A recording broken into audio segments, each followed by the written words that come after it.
Bonjour à toutes et à tous. Bienvenue à tous. Bonjour ou bonsoir, ça dépend de quelle région vous êtes.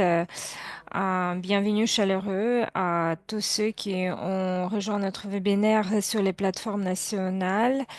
Nous avons beaucoup de présentateurs, d'intervenants merveilleux, comme on va parler des plateformes, comment elles vont booster la croissance verte dans les pays en développement. Et comme beaucoup d'entre vous ont déjà participé dans énormément de discussions dans les événements internationaux sur les plateformes nationales, il y a beaucoup d'interprétations sur ce que cela signifie, ces plateformes.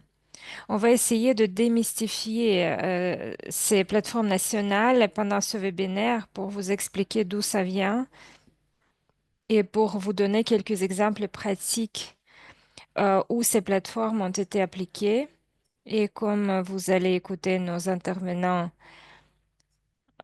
on va souligner qu'il y a quelques problèmes, quelques points qui doivent être en fait, prise en compte si on veut avoir une nouvelle cohorte des plateformes nationales. Donc, le format de ce webinaire va être le suivant.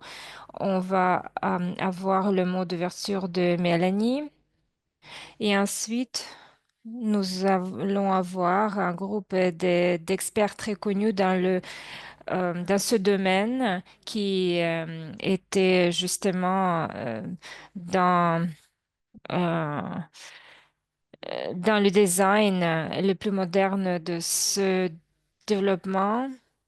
Et on va avoir un format de discussion, un panel pour rester en conversation, pour ne pas avoir de longs discours ou de longues présentations.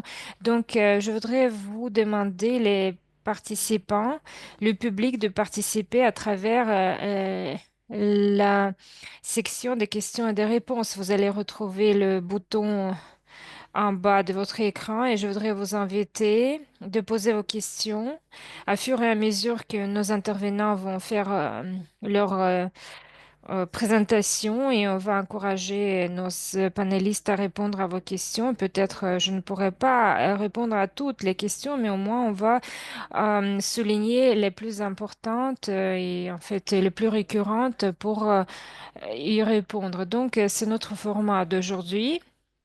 Mais je voudrais également commencer avec une petite vidéo qui a été faite en février de cette année où le gouvernement de l'Afrique du Sud a échangé avec les pays en développement qui étaient en processus de développement de leur plateforme ou qui étaient dans le processus de leur, en fait, de réflexion sur ces plateformes. Donc, c'est dans le cadre d'échanges sud-sud euh, pour partager des expériences entre les pays. Et pendant la conférence, euh, nous avons eu une équipe qui a préparé cette brief vidéo que je vais vous projeter juste dans quelques instants.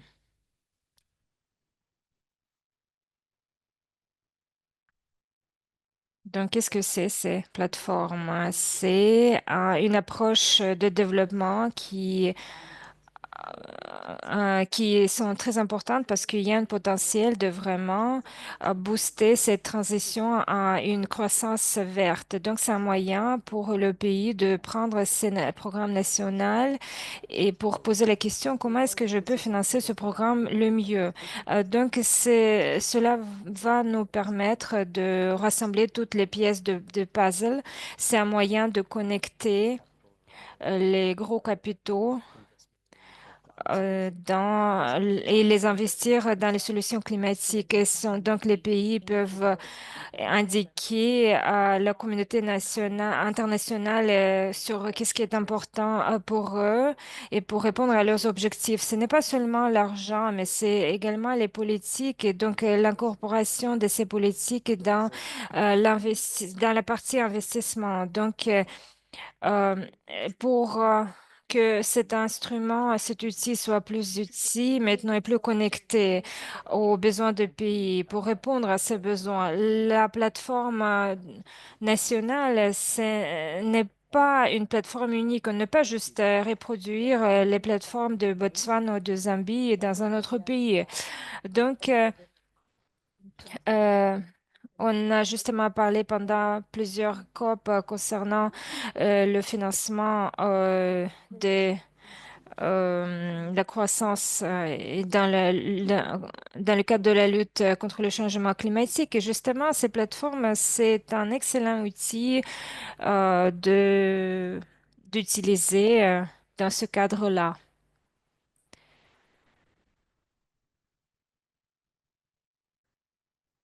Donc, c'est la première fois que j'ai vu cette vidéo et je voudrais vous dire que vous êtes tellement éloquent et vous allez voir beaucoup de personnes dans cette vidéo qui sont maintenant les panélistes dans cette conversation. Donc, c'est très bien fait, cette vidéo. Donc, je pense que c'est un travail formidable.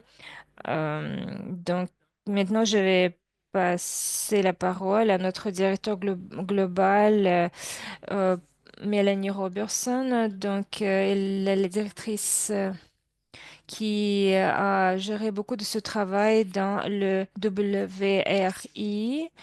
Et donc, j'attends avec l'impatience vos remarques pour le début de cette conversation. Merci beaucoup, Crispien. Je suis ravie de voir autant d'amis et autant de participants dans ce webinaire. Je voudrais vous dire un peu sur ce que c'est ces plateformes nationales parce que euh, on a essayé d'expliquer quelque chose dans cette vidéo. Donc, qu'est-ce que c'est? C'est un mécanisme structuré pour mobiliser les financements divers et pour euh, mettre en œuvre les priorités dans le cadre des objectifs climatiques et de développement.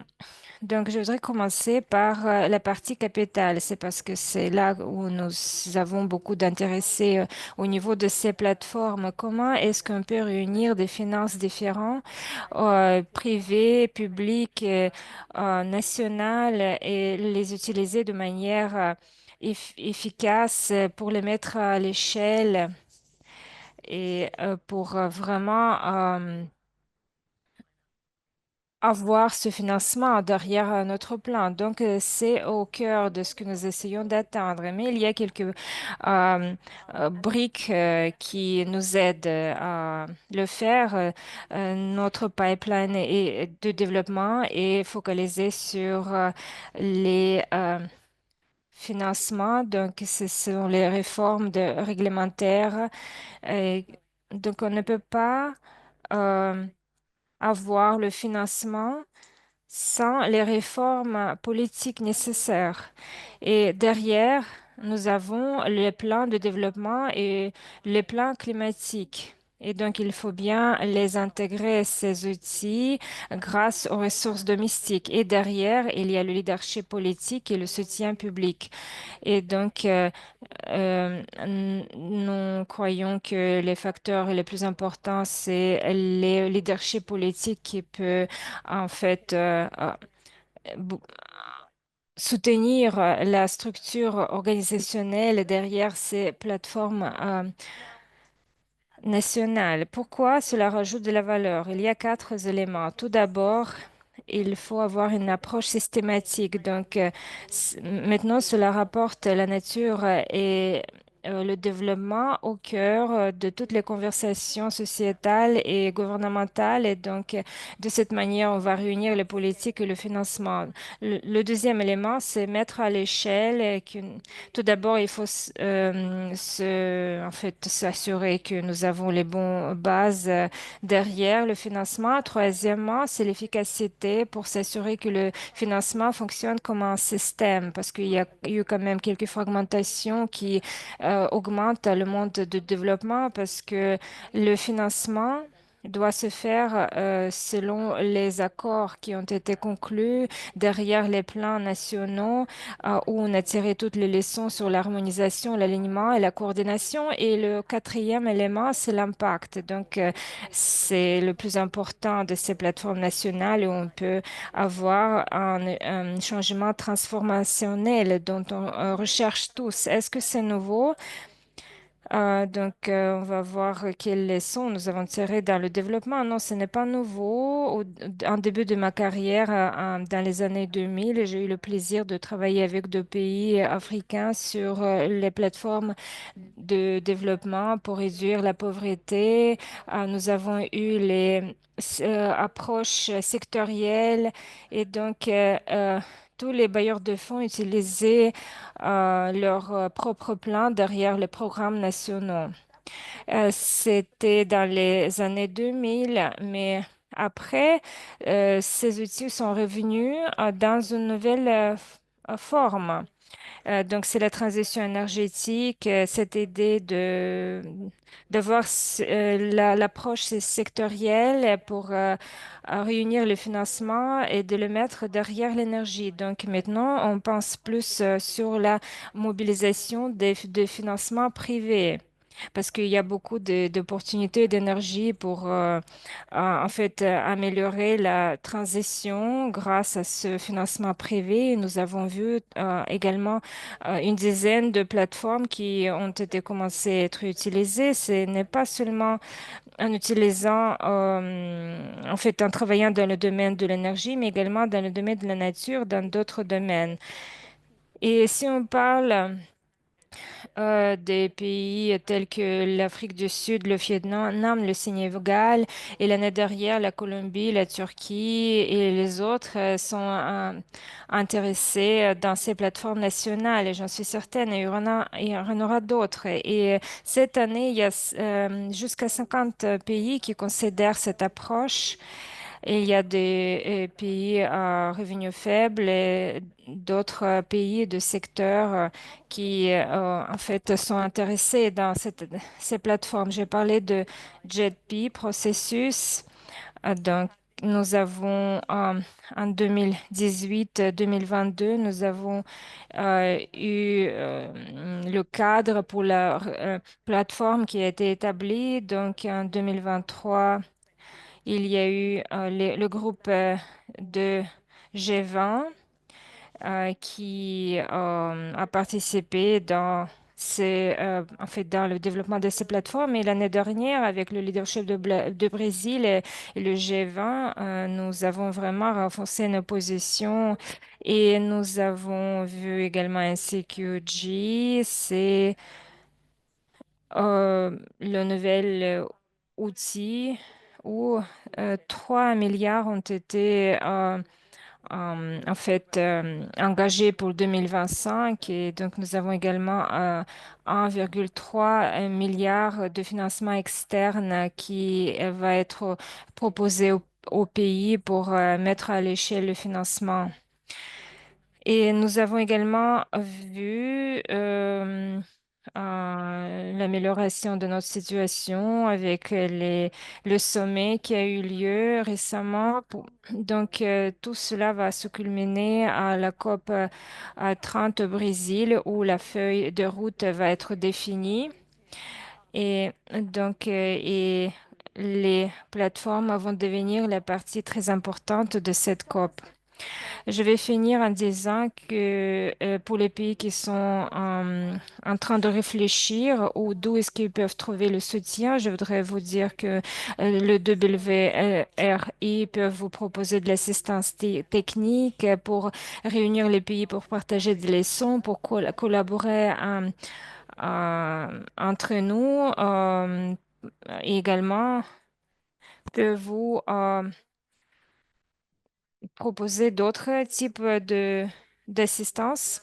Et donc, nous avons des philanthropes, les banques de développement, des fournisseurs de services et également une représentation très forte dans ce groupe pour s'assurer que nous avons le soutien, les organisations de support dans les pays du Sud, dans le travail de ces plateformes nationales. Donc, maintenant, je vais passer la parole à Crispiane. Merci beaucoup, Mel.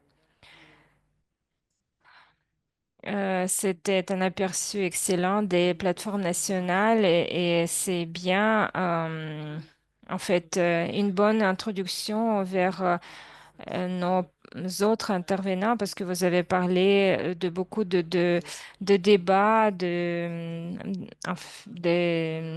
sur les plateformes nationales, y compris au Brésil. Une des personnes qui a suivi ces processus dans tous ces changements et qui a en fait dirigé beaucoup de ces discussions sur AG20. C'est Joss Otunaka. C'est un grand privilège pour nous de vous avoir aujourd'hui avec nous ici. Donc, je suis le conseiller principal à l'IC Grantham Research Institute, à l'Institut de recherche. Donc, je vais vous passer la parole en disant que vous avez été avec ce concept dans son évolution depuis ces dernières années et surtout euh, à G20. Quel changement avez-vous vu dans le design de pays, des plateformes nationales? Donc,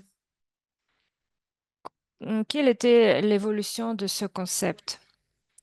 Merci beaucoup pour cette possibilité d'être avec vous tous ici aujourd'hui pour parler sur un sujet mentionné par Mélanie avec beaucoup d'attentes et on va tous espérer avec beaucoup d'impact. Donc, sur votre question, Crispien, sur comment les plateformes nationales ont été suivies dans ces processus récents, Mélanie justement a parlé un peu. Je vais peut-être vous donner un peu plus de détails. Clairement, la présidence du G20 l'année dernière a joué un rôle dans l'avancement du rôle potentiel des plateformes nationales pour mettre à l'échelle ces actions climatiques et de développement. Cela a été fait au niveau du G20, au niveau de, en fait, trois éléments. Donc, au niveau des groupes de travail pour renforcer les actions climatiques grâce au groupe de travail sur l'architecture financière au niveau des réformes MDB et leur rôle pour les plateformes nationales. Et le troisième élément, dans le groupe de travail de financement durable au niveau de fonds euh, pour le changement, contre le changement climatique. Et donc, un résultat de ce travail, les plateformes nationales sont devenues un élément important dans le contexte de la COP 30, y compris comme l'une des 5 priorités pour cercle de ministre des Finances, et également l'élément important de la feuille de route pour obtenir 1,3 trillion de dollars de financement. Vous avez parlé de l'évolution. Je voudrais vous dire que il y a eu 4 dimensions de cette évolution. Donc, la première qui était obtenue par les pays, y compris le développement de la coopération sud-sud. La deuxième dimension de l'évolution, c'est l'élargissement des pays. On ne se focalise plus sur les grosses économies pour devenir beaucoup plus inclusif, pour inclure les pays à revenus faibles et moyens. Et ensuite, le troisième élément, c'est l'élargissement de la thématique des plateformes nationales au-delà de l'énergie, de la, de en fait, transfert énergétique. Donc, il faut avoir la flexibilité pour répondre aux priorités qui peuvent inclure la nature, les forêts et d'autres sujets qui peuvent être considérés par ces pays comme importants. Et le troisième élément, c'est la considération des aspects suivants, c'est la société civile, la transformation et la participation du secteur privé. Donc, au total, je devrais que l'évolution de ces plateformes nationales devrait rendre les pays beaucoup plus euh, euh, capables pour répondre aux beaucoup de défis climatiques et de développement. Merci. Merci, c'était des informations, des réflexions très importantes, surtout en ce qui concerne cet élargissement d'applications et d'utilisation. Vous avez écrit un document très intéressant en début de cette année et dont je parlais de ce document à Cape Town. Je pense que vous l'appelez le modèle de développement des plateformes nationales. Au- donc, est-ce que Aiden, vous pourriez mettre le lien dans le chat pour que tout le monde puisse voir ce document? Et est-ce que vous pourriez nous dire comment vous allez utiliser ce modèle d'escalation et quelles autres étapes les pays doivent suivre? En effet, ce document a été développé avant l'événement que vous avez organisé. Donc, il y a 5 étapes qui ont été résumées.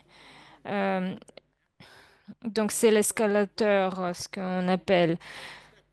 Euh, je- c'est bien si on va avoir le lien parce que je vais parler très brièvement et très rapidement. Et donc, comme ça, s'il y a quelqu'un qui est intéressé, vous pouvez suivre le lien. Donc, l'étape 1, c'est l'engagement. Il y a 4 points pour être certain. Donc, il faut avoir un objectif clair.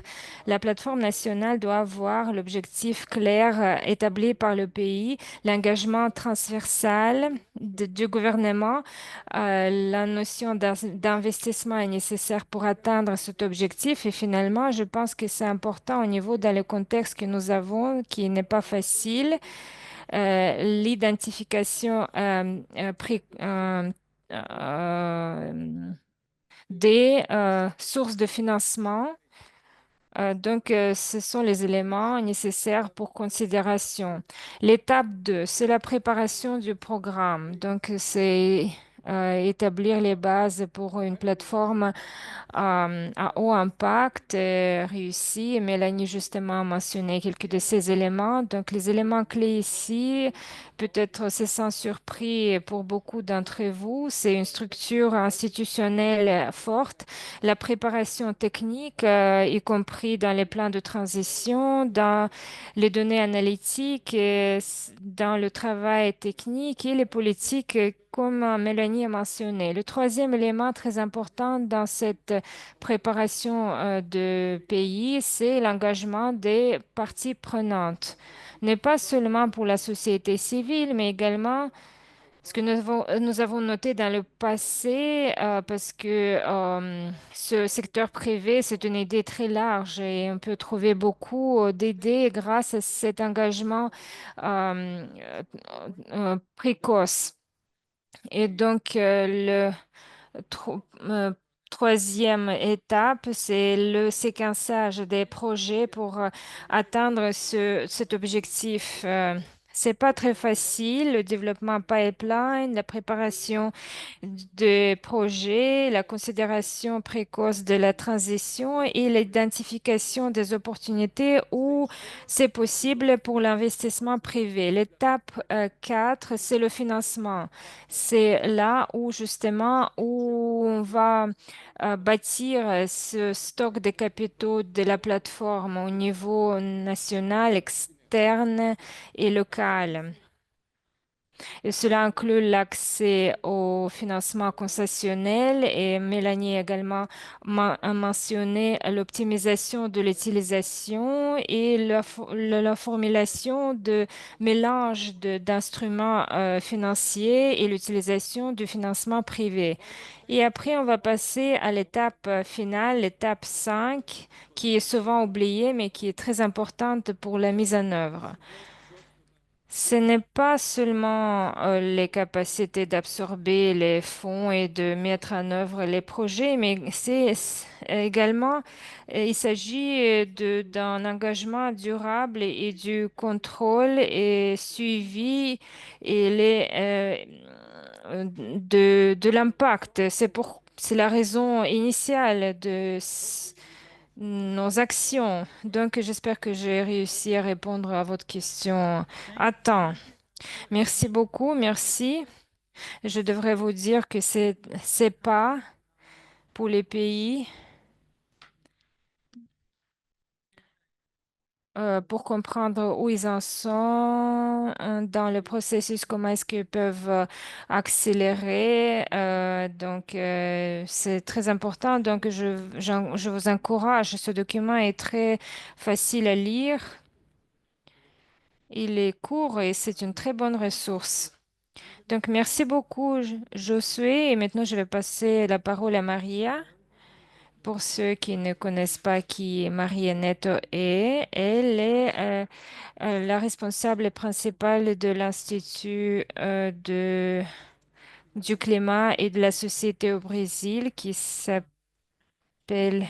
également euh, X. Elle a été une conseillère au gouvernement brésilien euh, dans les opérations climatiques dans le pays et qui a beaucoup participé dans les discussions autour de la feuille de route du Bakou euh, sur la transformation écologique du Brésil. Donc, Marie, je voudrais savoir si je pourrais commencer en disant qu'il est très encourageant comment cette feuille de route de Bakou à Belém a été écrit avec la prise en compte de ces plateformes nationales qui, hum, en fait, prend en compte également tous ces pays qui réfléchissent sur la mise en œuvre de ces plateformes nationales. Euh, je sais qu'il y a des piliers différents, mais comment cette feuille de route a proposé de mettre à l'échelle ce partenariat financier? Et peut-être en particulier, si vous pourriez faire quelques commentaires sur les éléments de début dans le financement qui peuvent en fait réussir cette feuille de route. Merci, Crispian. C'est un plaisir d'être parmi vous, de parler du rôle des plateformes pays, qui est un élément dans beaucoup d'éléments qui ont été identifiés par le gouvernement brésilien comme étant partie intégrale d'une feuille, dans la feuille de route de Baruto Balem. Quelque chose dont le gouvernement prépare actuellement, c'est le cercle des ministres de Finances, où les ministres de Finances collaborent avec plus de 30 ministres de Finances. Ils ont identifié des différentes priorités, quelques-uns alignés avec les priorités G20, mais les mettre à l'échelle à plus de pays, comme la réforme des institutions internationales de finances, le besoin de continuer avec la réforme de financement vertical ou du financement vert, mais quelque chose qui fait partie de la conversation, c'est comment améliorer la mobilisation domestique par du point de vue de mobiliser des ressources domestiques, mais la capacité et les écosystèmes au niveau national de pouvoir combiner le domestique avec l'international, les ressources publiques avec privées, concessionnaires avec conventionnels.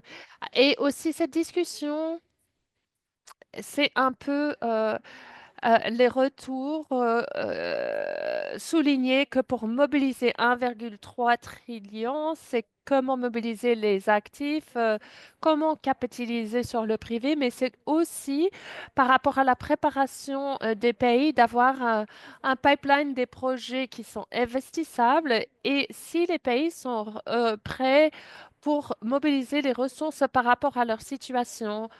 Et les plateformes des pays deviennent un concept important, comme Josué a expliqué, parce que c'est une opportunité pour les pays de s'organiser de différentes manières. Il y a des pays qui se concentrent sur l'adaptation, mais au Brésil, où nous regardons des solutions basées sur la nature et l'énergie, dans le cas de l'Afrique du Sud, l'approche initiale était sur l'énergie et se mène vers l'adaptation. Chaque pays peut regarder leurs propres priorités, mais pourrait faire quelques choses comme regarder les investissements nécessaires pour savoir exactement combien est nécessaire pour pouvoir quantifier et avoir une stratégie pour mobiliser. Quel est le rôle de nos ressources domestiques pour catalyser les ressources internationales, comment réduire le coût de financement et accès au financement international et comment et quel est le rôle des fonds concessionnaires envers les financeurs? Alors, en regardant les différentes méthodes de mettre à l'échelle avec les réformes des institutions financières internationales, avec une compréhension plus élargie sur les mécanismes au secteur privé et aussi regarder les capacités des pays en termes d'accès aux finances et mobilisation de finances. Et ça peut s'effectuer à travers ces plateformes. Chaque pays pourrait avoir une différente plateforme, mais il y a des opportunités pour que les pays apprennent ensemble et ils peuvent avoir en fait des pratiques communes dans cette mobilisation. Oui, ça c'est très important, particulièrement la manière dont nous le mettons en lien avec les réformes architecturales plus élargies qui sont en discussion dans le processus G20. Un pays individuel ne peut pas nécessairement avoir un effet important, mais si nous regardons des processus multilatéraux plus élargis et les mettre en lien avec les plateformes, je pense que l'impact est important. Vous avez captivé l'imagination du monde l'année dernière quand le Brésil a lancé son plan pour la transformation écologique. Et je me demande si vous pouvez, vous étiez impliqué étroitement dans ce processus. Et j'aime beaucoup comment ça se connecte avec la croissance équitable, création de travail, la résilience et l'agenda de résilience sont des pays en développement à plus large échelle. Mais est-ce que vous pouvez expliquer comment ça fonctionne dans la plateforme au Brésil et comment ça peut s'appliquer aux autres pays en développement? C'était intéressant où la conversation mondiale du G20 a inspiré Brésil à trouver ses propres solutions et se baser sur des pays comme l'Afrique du Sud. Je pense que d'abord, la gouvernance est intéressante parce que vous avez le ministre de Finances avec un rôle de responsable mais qui a relié et des autres ministres de Finances sur la plateforme avec l'environnement, l'industrie, mais il travaille avec la Banque de développement au Brésil qui a un rôle en termes de construction de pipeline, mais aussi innovation financière. Mais la plateforme collabore avec le secteur privé extérieur, particulièrement les fonds en regardant les pipelines du secteur privé, mais aussi des institutions comme le laboratoire de financement sur la nature, qui est un laboratoire sur les solutions basées sur la nature, et ITA, qui est un pôle pour l'industrie et l'hydrogène vert.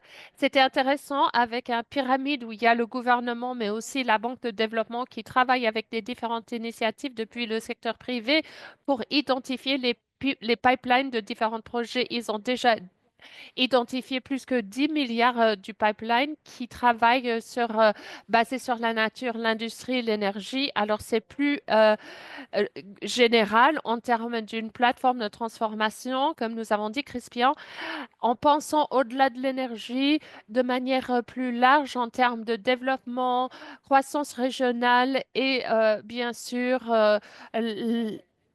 le contrôle et l'atténuation du changement climatique. Et la plateforme, il ne s'agit pas seulement des investissements, ça joue un rôle important dans le développement des instruments financiers innovants.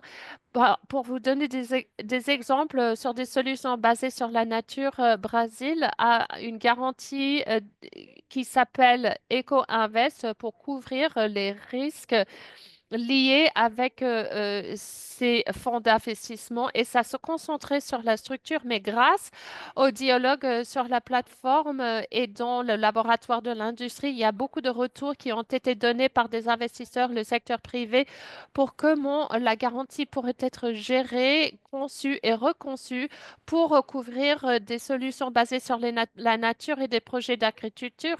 Et actuellement, la garantie est modifiée pour s'adapter à cela. Nous aurions deux différents appels, un pour l'agriculture, l'autre pour les solutions basées sur la nature pour réduire les coûts d'investissement et attirer les investisseurs de l'extérieur du secteur privé. Alors, nous avons développé le pipeline, mais ce dialogue nous avait permis à s'aligner avec les instruments financiers. Oui, vous avez créé des exemples très innovants de bonnes pratiques. Je pense particulièrement à votre banque internationale qui a été mise au centre du processus dans le développement de cette plateforme, originant les projets, structurant les finances, mettant en place le côté demande. Il y a beaucoup à être appris, beaucoup de leçons à tirer depuis le développement de la plateforme du Brésil. Je voudrais se concentrer sur le thème de nature, mais changeons des pays. Changer des pays, je voudrais demander à Laura Sabogal si vous pouvez rejoindre la conversation. Laura euh, joue plusieurs rôles. Elle est conseillère de politique senior avec SG3, travaille avec le secrétariat commun de finances. Elle est colombienne. Elle a été engagée étroitement dans beaucoup de discussions en Colombie qui ont eu pour résultat, je pense que Colombie a lancé la plateforme l'année dernière. Il y a eu quelques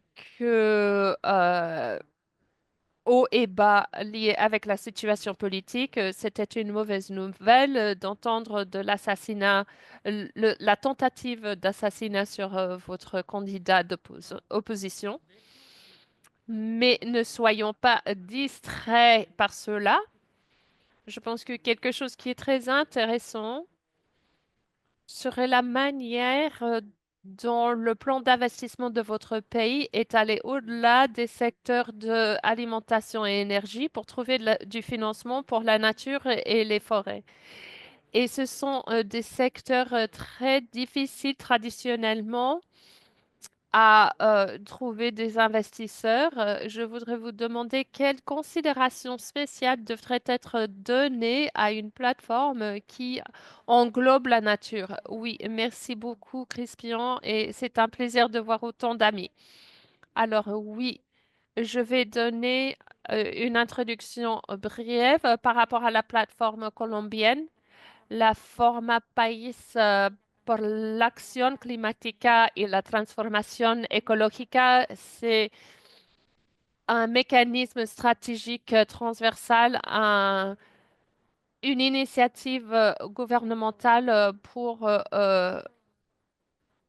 financer la transition économique. Ça a été introduit en 2008 à Dubaï et nous avons eu plusieurs réussites avec le lancement de la plateforme l'année dernière. Et cette année, Nous avons eu la chance d'avoir notre ministre de Finances qui était à ce moment le président de conglomération des banques de développement qui a eu l'opportunité d'entendre le plan et tous les exemples qui ont été mentionnés par nos panélistes. Ça a vraiment généré cet échange qui est très nécessaire entre les politiciens et les pays. Et dans des pays comme Brésil et Colombie, nous avons une grande partie de l'Amazone qui couvre notre territoire. Et dans le contexte Colombie étant un pays qui a souffert un conflit civil très long, c'est très important de créer une transition qui va aussi répondre aux besoins des communautés.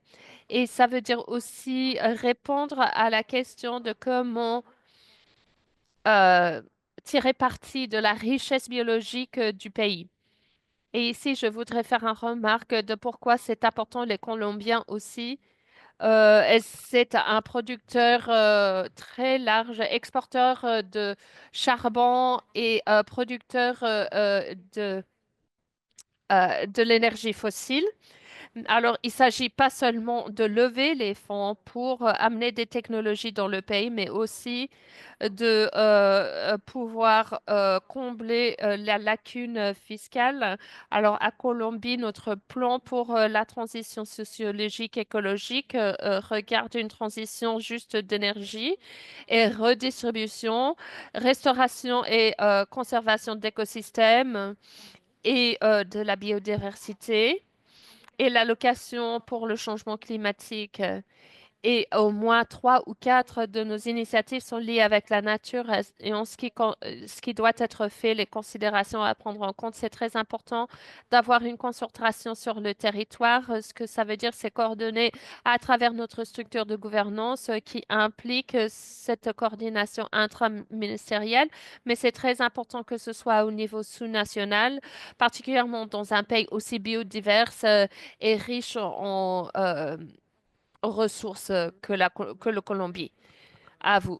Non, mais c'est super, merci. Il y a plusieurs complexités qui sont appliquées dans cette plateforme.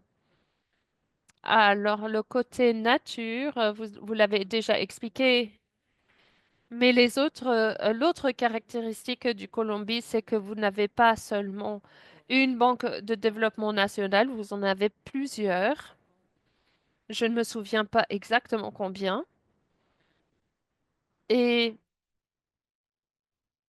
je comprends qu'ils se sont réunis dans une sorte de formation de conglomération.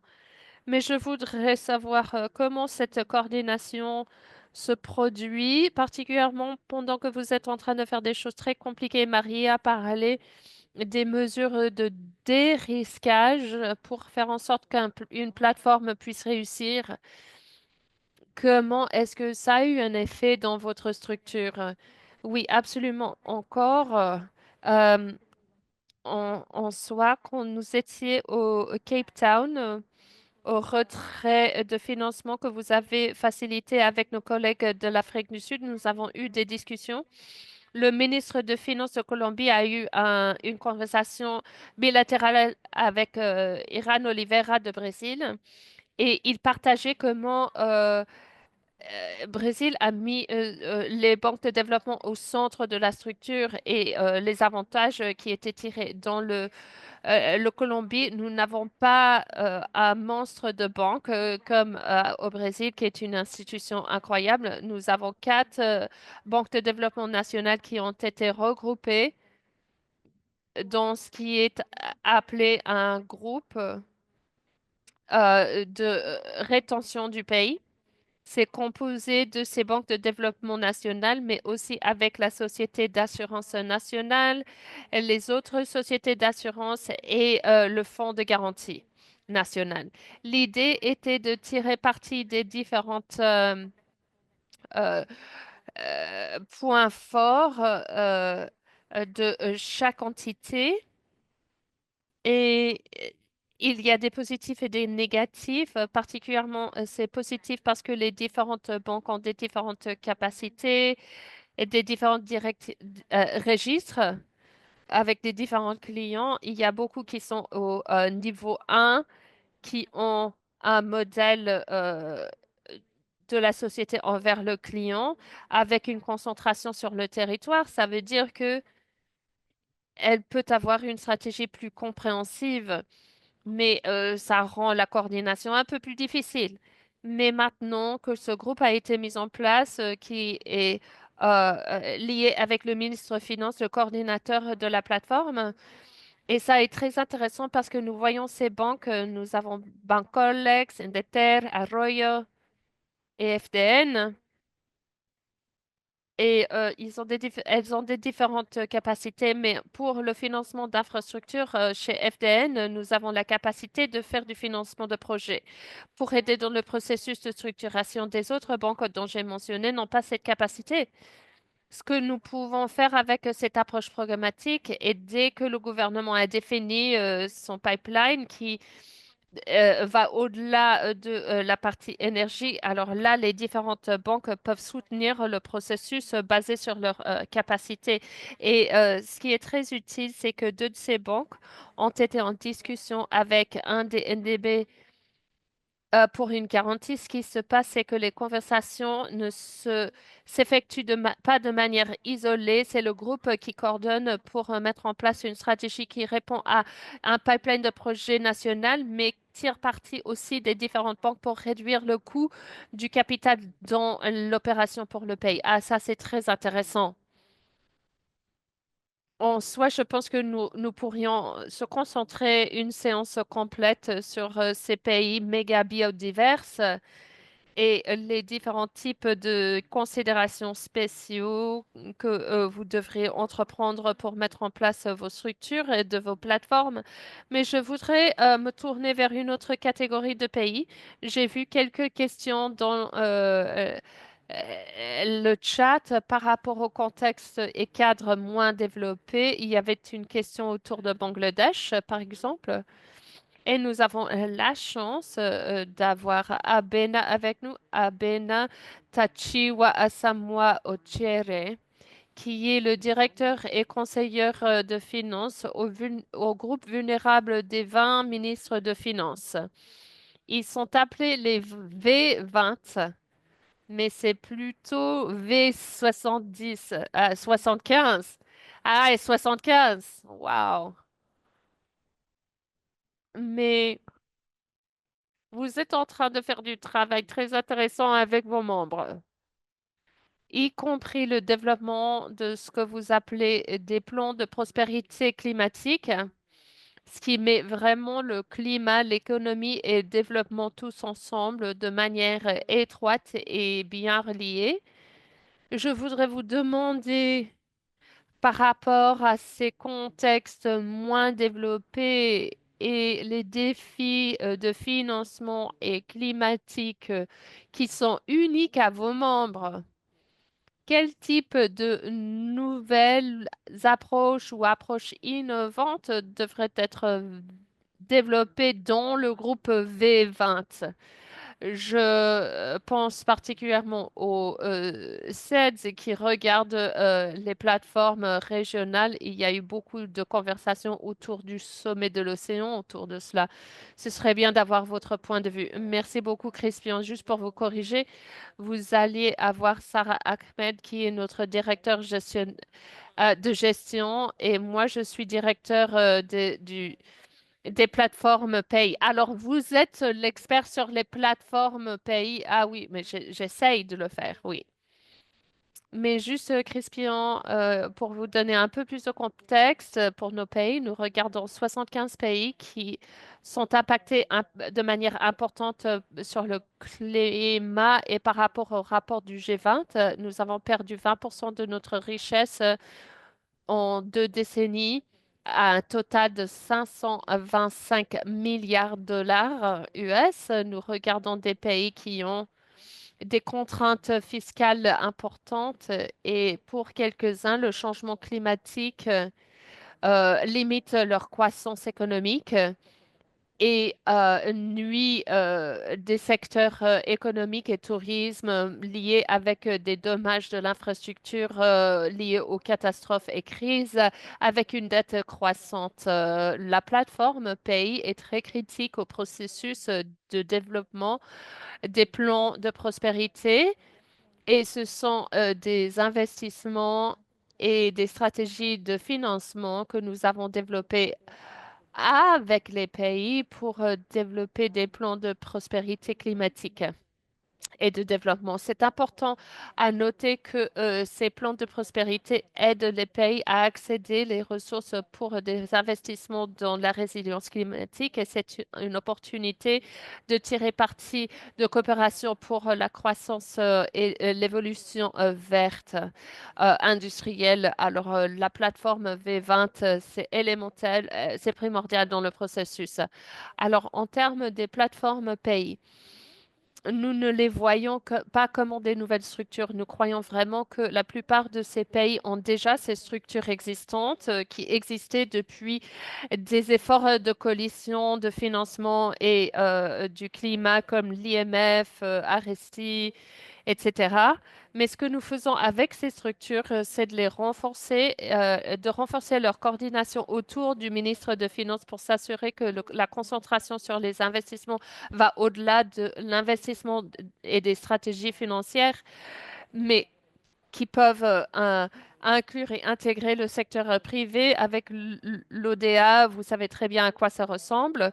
Ce qui est clair, hein, c'est que pendant la millénie actuelle, c'est là où nous avons plus de ressources que de pays.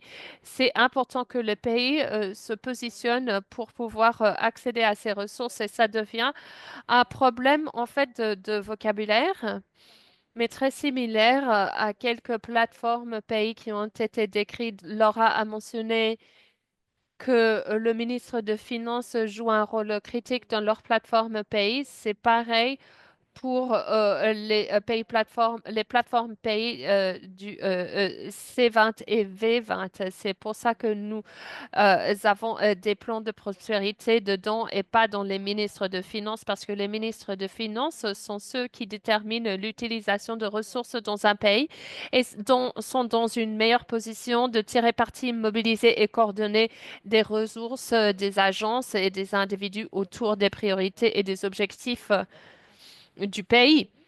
Alors, les plateformes V20 tirent parti des partenariats, particulièrement liés avec DFI et Banque de développement mondiale pour intégrer des mécanismes de capital, des garanties de crédit, la co-investissement en termes de capital, les banques d'investissement et les attentes seraient que ces co-investissements vont réduire le risque d'investissement, mais vont signaler aussi, en effet, quelque chose qui attire des investissements privés. Et aussi, les plateformes V20 ne se concentrent pas que sur des projets gouvernementaux, mais se concentrent aussi sur des projets dans le secteur privé qui vont se concentrer sur croissance, du travail vert, de la technologie qui s'applique aux problèmes climatiques. Et en résumé, toute plateforme V20 est soutenue et appuyée par le secrétariat C20 Vedint avec du modelage sur la dette, les marchés de carbone, la gestion du capital, reforme aussi des stratégies et des politiques. Ça, c'est très bien. Vous avez répondu à la deuxième question en soi que je voulais vous poser. Il me manque du temps. En soi, je ne vais pas répéter cette question, mais je vais revenir vers vous à la clôture de la réunion pour pouvoir traiter des autres retours qui ont été mentionnés. Si je pourrais me tourner vers Olympus, Olympus dans mon pays est le responsable de financement climatique et environnemental aux banques de développement et de finances en Afrique du Sud.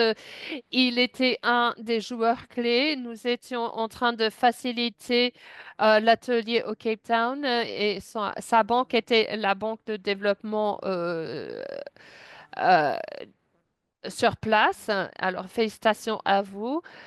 Vous avez entendu beaucoup du rôle des banques nationales dans cette conversation et vous avez eu des expériences particulières dans le contexte de l'Afrique du Sud, impliquées dans des divers aspects du GTP, du financement juste et vert. Alors, ce serait bien d'avoir des réflexions de votre part pour voir comment vous voyez des banques nationales, pas seulement ici en Afrique du Sud, mais de manière plus élargie à travers le monde développé.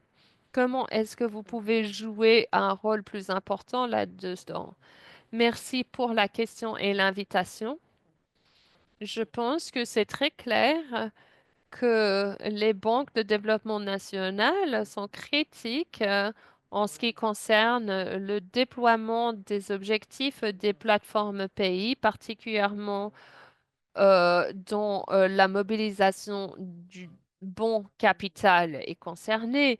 Et je pense que nous commençons tous d'une compréhension que les ressources publiques en eux-mêmes sont limitées en comparaison avec ce que nous cherchons à atteindre, ce qui veut dire qu'il y a du sens à utiliser les ressources limitées de manière innovante et particulièrement de voir comment nous sommes en train d'utiliser de l'investissement public à une large échelle et ça se lie avec le développement et la conception des instruments innovants qui atteignent exactement cet objectif qui est de tirer parti de l'investissement privé. Mais pour ce faire, vous avez besoin d'une bonne compréhension des besoins de financement à travers les différents stades de développement du projet, de la conception jusqu'à la bancabilité. Et puis, il faut comprendre les différents joueurs à travers cette chaîne de valeur. Et avec cela, vous n'allez pas trouver une institution qui couvre le reste de la chaîne de valeur, ce qui veut dire que les partenariats sont très clés. Et pour nous, je voulais vous donner un exemple d'une institution que nous avons établie pour soutenir une meilleure génération dans la pays qui couvre le secteur privé et public. Nous avons vu que c'est un peu plus facile de soutenir le secteur privé, mais l'espace public est un peu difficile. La plupart des projets, nous avons retrouvé à la stade de conception. Alors, ils ne pouvaient pas en fait bénéficier de notre aide avec la préparation jusqu'à l'étape de visibilité. Alors, avec les instruments comme le UK PAC 3, de venir et rentrer avec les municipalités au niveau conception jusqu'au partenariat et participation, nous pouvons les accompagner pour devenir bancables et dans le- la génération du programme. Et c'est très important de voir cela d'un point de vue partenariat. Deuxième point, c'est que le rôle des banques de développement, comme le GBSA, c'est d'avoir accès à vos financements GCF, CF, c'est très utile en soutenant des priorités pays en alignement avec des plateformes pays et pour s'assurer que les concessions de ces ressources soient mobilisées envers les bénéficiaires dans le développement des projets. Et l'autre chose a vraiment été comment à commencer à intégrer des solutions biodiverses et basées sur la nature dans le développement d'infrastructures. Et pour nous, au DBSA, ça commence à, à l'étape de planification parce que nous aidons les municipalités à mettre en place des plans qui se traduisent dans des programmes d'infrastructure pour s'assurer que vous intégrez, enracinez vraiment à cet stade. C'est un primordial pour s'assurer que des programmes d'infrastructure sont déjà basés là-dessus et c'est très important pour vous permettre à accéder les bonnes ressources financières on m'a demandé de donner un exemple, mais j'ai pas assez de temps.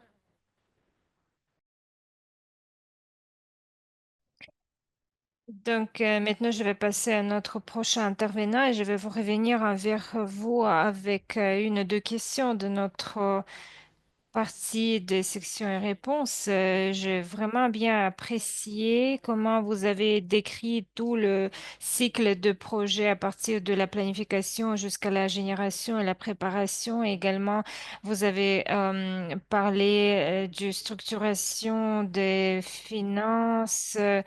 Donc, c'est justement exactement le rôle des banques de développement qu'elles peuvent jouer à ce niveau-là. Maintenant, je voudrais vous présenter notre dernière et pas le moindre panéliste. Je fais connaissance avec elle récemment quand j'ai visité le Rwanda. C'était un grand plaisir pour moi. Et j'ai eu la possibilité de rencontrer Dédé Mugabe, qui est en fait la responsable exécutive de fonds du Rwanda. Et euh, euh, j'étais vraiment choquée parce que le fonds de Rwanda était vraiment engagé dans la gestion durable. Et, et il y a un plan d'investissement qui est déjà prêt et il travaille sur euh, en fait, déjà sur certains projets. Et donc, le Fonds vert du Rwanda, et c'est une institution assez récente qui est au cœur de la mise en œuvre de ces plans d'investissement. Donc, Teddy, est-ce que vous pourriez nous parler un peu sur le rôle que vous jouez dans ce cycle de vie de ce projet qui vient d'être décrit à partir du développement, la mobilisation financière et comment vous avez pu réunir les fonds? Merci beaucoup. Fispan, merci beaucoup pour cette invitation pour participer dans cette conversation très intéressante sur le financement des plateformes. Je suis contente de voir autant de visages familiers. Marie, euh, Lampo, je suis contente de vous voir ici. Donc, je voudrais vous expliquer que ces plateformes, c'est très intéressant comment ces plateformes ont été développées. J'ai compris que le Rwanda euh, et ce projet de plateforme du Rwanda a été établi comme un véhicule qui va soutenir les stratégies renouvelables très ambitieuses de pays. Donc, en basant comment tout le monde parle de programmes de planification d'investissement, c'est justement euh, pour cette raison-là que le Fonds vert de Rwanda a été établi. Donc, tout commence, en tout cas pour nous, tout commence avec la volonté politique, mais également avec le gouvernement qui a souligné le besoin du pays pour le développement d'une stratégie compatible avec les stratégies pour la lutte contre le changement climatique. Donc, nous avons établi toutes nos priorités dans beaucoup de secteurs et nous avons commencé à réfléchir comment est-ce qu'on va développer notre modèle. Donc, le changement climatique ne doit pas être considéré toujours isolé. Donc, il faut réfléchir comment on va réunir la durabilité et le développement. C'est pour cette raison, nous avons compris que c'est une chose d'avoir des bonnes stratégies de politique, mais après, nous avons besoin de financement. Et comme nous sommes un pays en développement, nous avons beaucoup de besoins et c'est pour cette raison le fonds du Rwanda a été établi pour justement mobiliser le financement. Donc, nous avons été établis en 2012, nous avons pu établir notre stratégie qui signifie travailler de manière agressive avec nos partenaires, mais également travailler avec nos partenaires d'une manière bilatérale et multilatérale. Et nous avons établi le partenariat avec le fonds de Bill et Linda Gates. Et nous avons pu, de cette manière, de déployer le financement pour les projets du secteur public qui jouent un rôle important, mais également pour le secteur privé. Je vais revenir à votre question, je vais essayer de parler plus vite. Nous avons été établis un peu plus que 10 ans. Il y a 3 ans, nous avons compris que il y a beaucoup de petites parties dans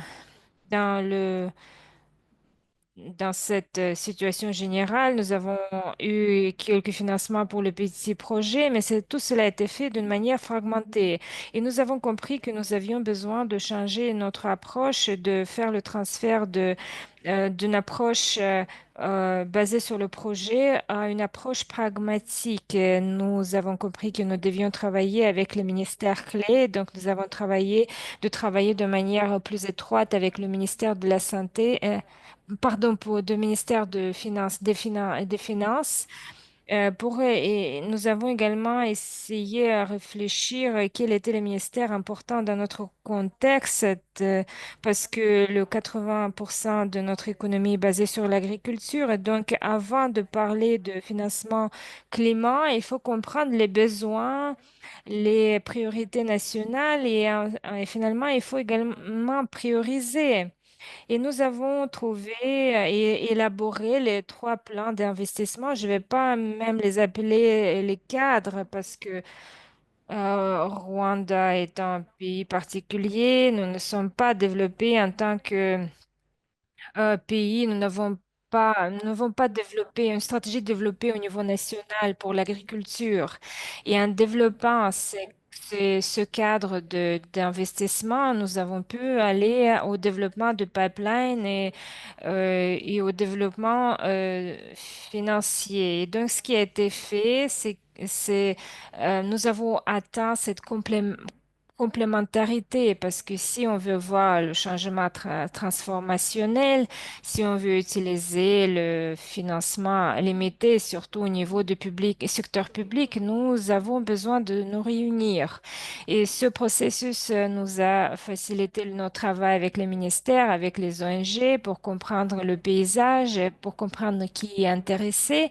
Et donc, et nous avons compris que nous devons utiliser ces ressources existantes pour travailler en complémentarité et finalement l'instrument innovatif financier. Donc, on cherche toujours les moyens où on peut débloquer le secteur privé.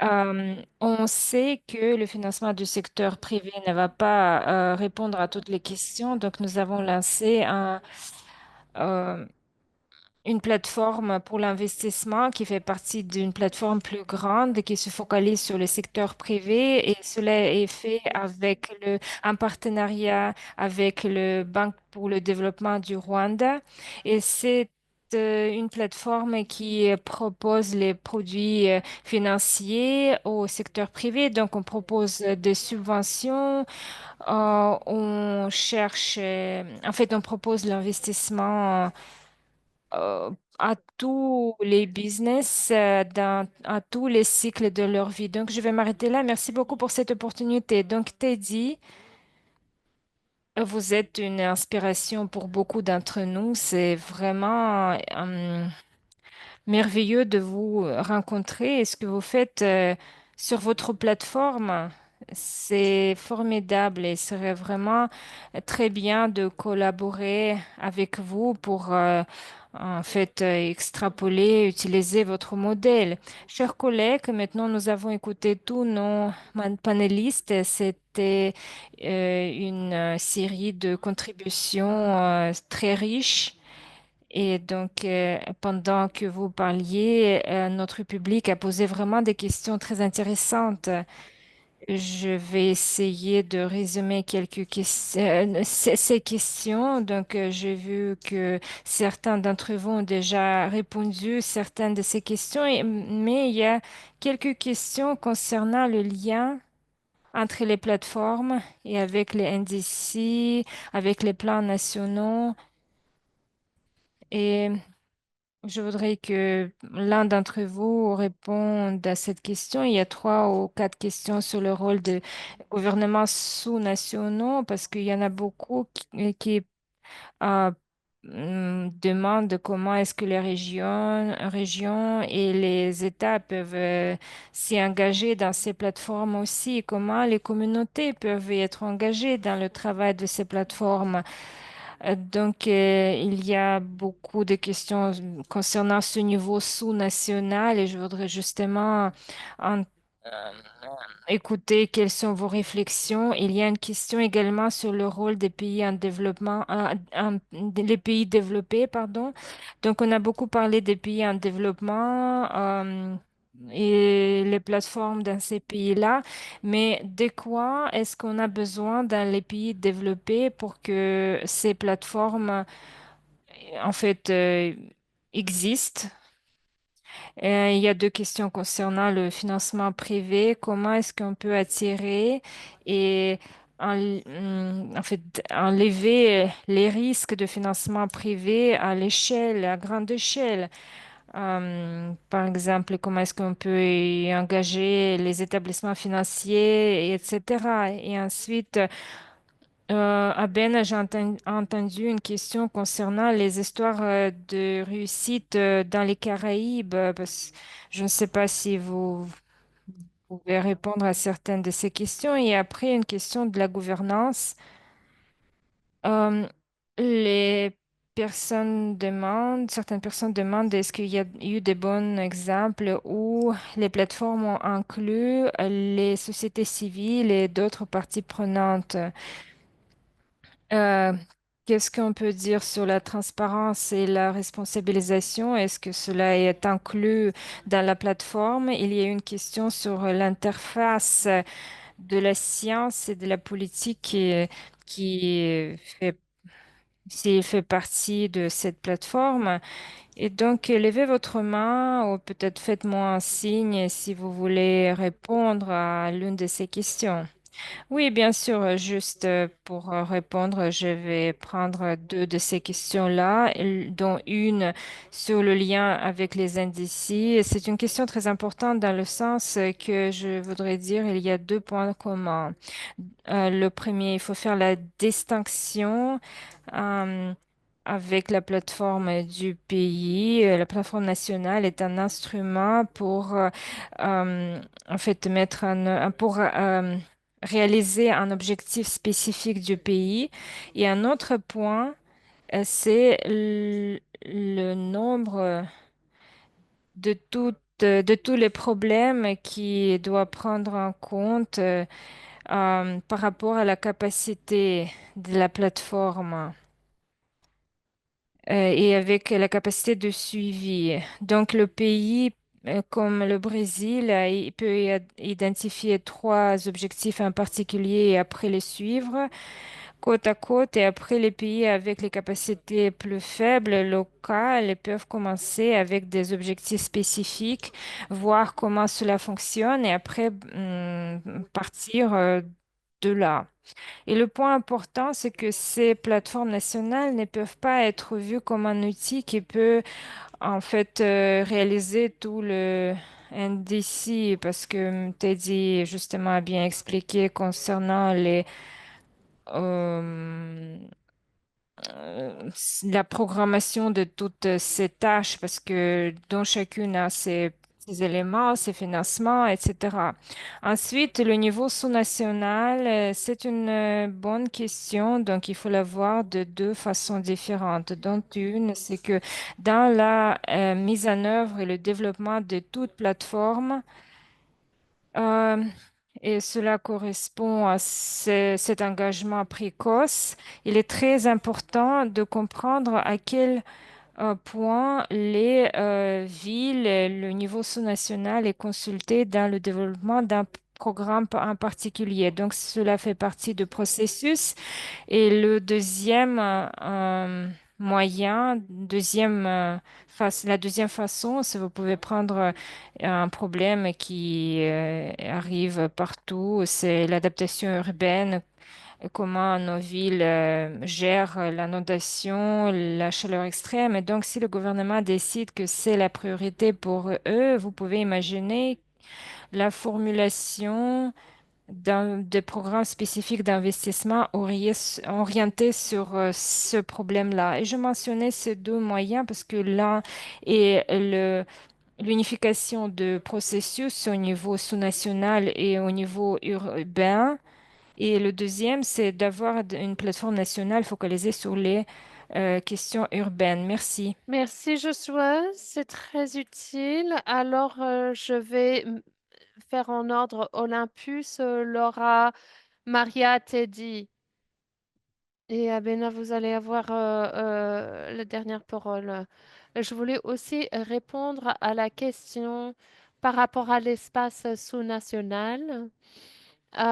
Comme a déjà été mentionné, je voudrais parler maintenant du sujet de capacité qui est critique dans l'espace sous-national si nous voudrions avancer.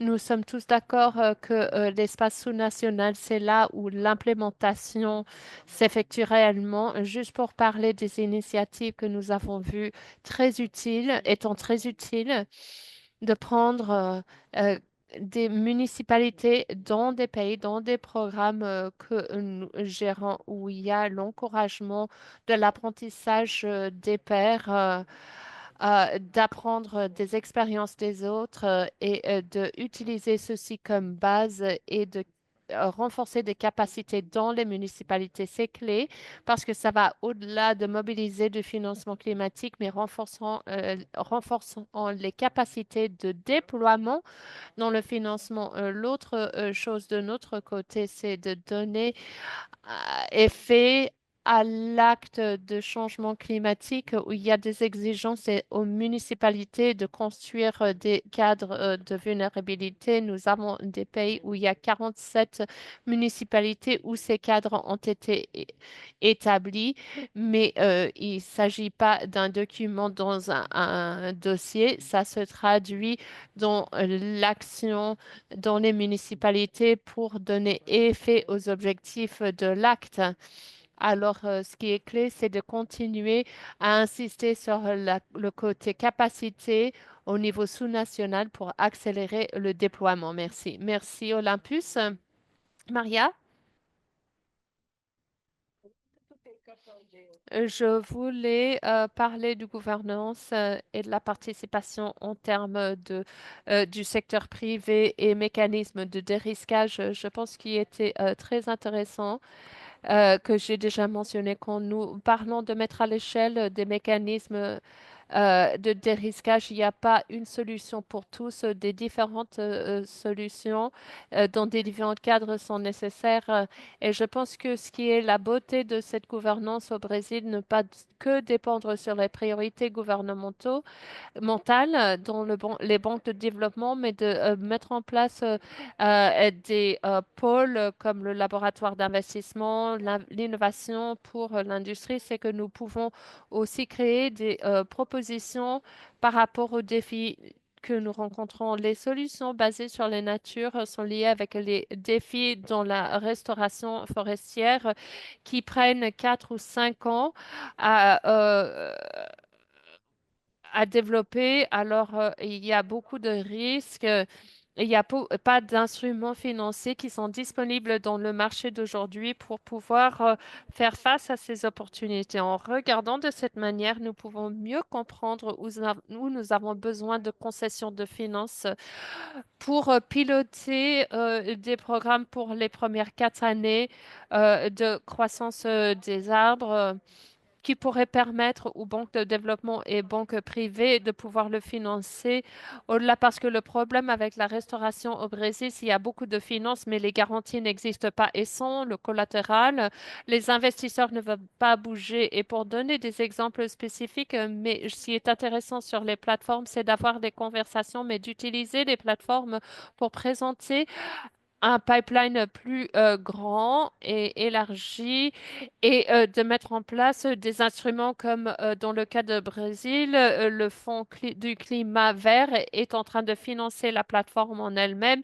et identifier et préciser dans la plateforme où sont les types d'investissements où nous avons besoin de soutien de financement climatique et depuis ce moment-là où nous pouvons tirer parti du secteur privé et public. Oui, merci beaucoup, Maria. C'est très utile, Laura.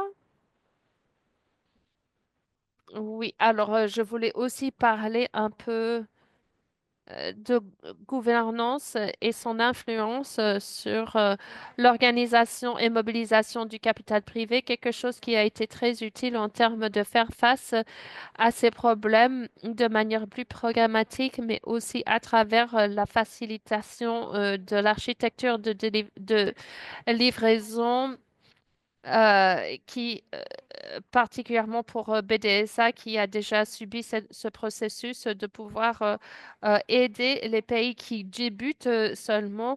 Quelque chose que la gouvernance de financement et que la coalition fait avec nous, c'est d'explorer une plateforme de garantie qui pourrait être intégrée ou déployée dans le contexte des banques de développement nationales dans les pays qui débutent sur ce parcours. Quelque chose qui est très positif en cet égard, c'est que pour ces pays qui, par exemple, n'ont pas accès au marché de capital, et qui auraient des difficultés parce qu'il y a aussi des défis, bien sûr, en termes du déploiement des garanties. Une autre option est de déployer et d'utiliser des banques de développement régionales comme à l'Afrique de l'Ouest, Afrique occidentale. C'est pour ça que c'est très important d'avoir l'exemple de Brésil et de Colombie et de leur montrer comme étant des modèles pour les pays qui pensent à leur structure de gouvernance pour voir comment leur système multinational pourrait accéder à ces ressources, les garantir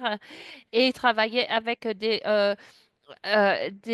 sources de financement externes, que ce soit à travers des banques de développement mondial ou de la philanthropie. Très bien. Abin, vous faites ça avec Teddy, vous faites ça avec Arena Invest. Vous avez de l'expérience pratique par rapport à comment ça fonctionne. Oui, avant de parler de RME, il y avait une question par rapport aux sous-nationaux et la transparence responsabilité, je pense que Maria en a déjà touché, mais la beauté par rapport à l'approche programmatique, c'est que ça permet aux différents acteurs de se mettre ensemble. Pour vous donner un exemple, le fonds vert Arena, nous avons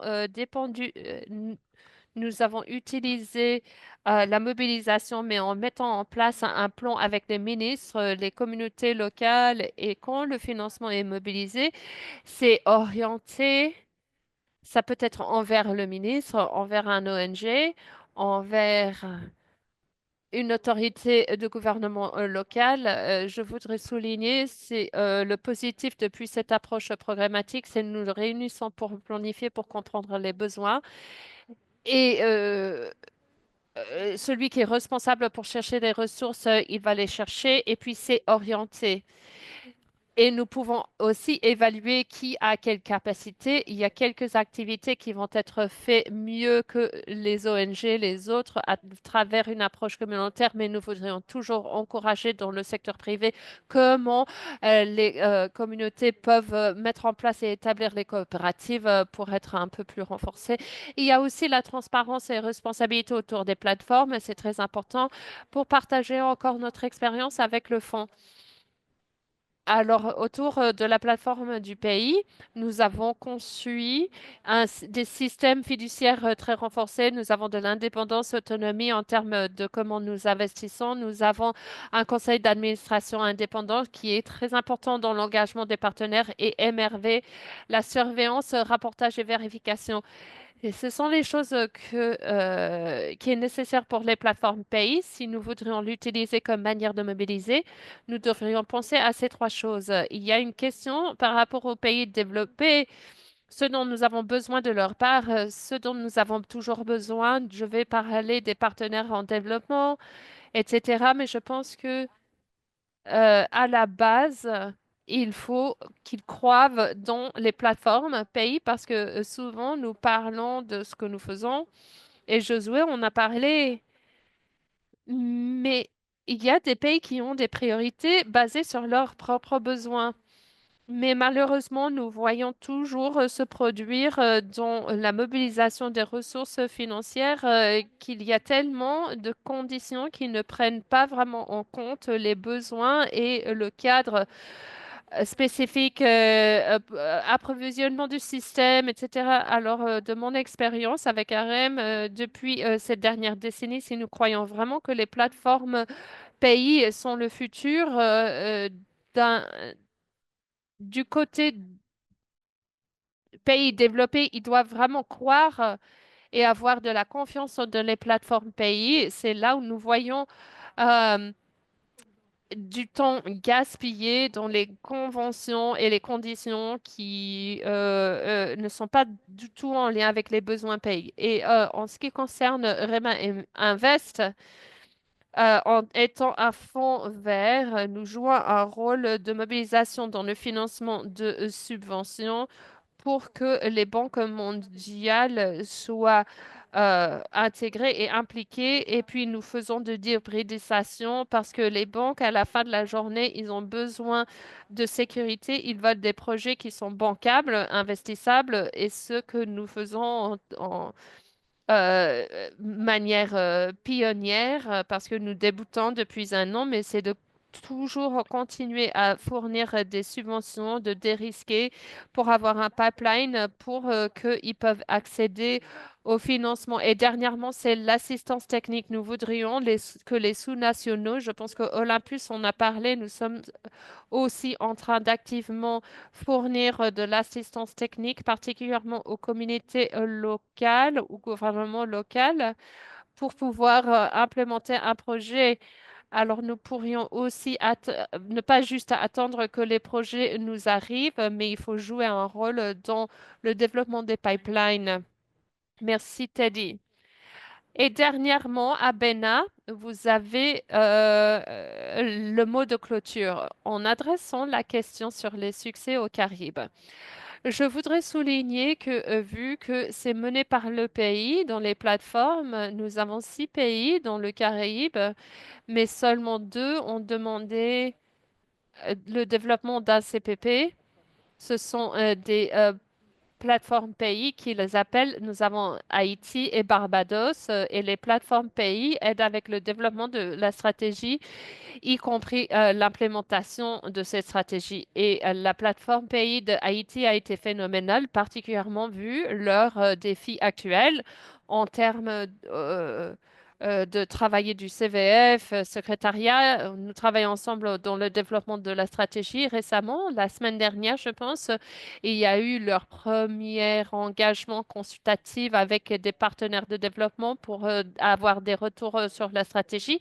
Et nous regardons pour voir comment la plateforme haïtienne pourrait implémenter la stratégie avec succès. Et nous avons le développement de la stratégie Barbados, mais actuellement, nous savons que Barbados est aussi responsable pour l'initiative pour une plateforme pays régionale et nous attendons de voir comment ça se produit.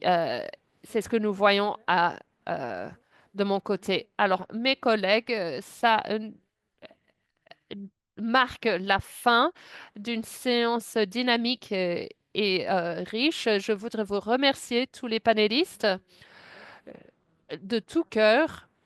C'était une présentation représentant de la puissance de toute votre expertise. C'était formidable d'aller dans les détails de vos expériences et nous voyons comment ce concept de plateforme évolue et s'enrichit et nous voyons des sujets compliqués autour de gestion de dette, des risquages, etc.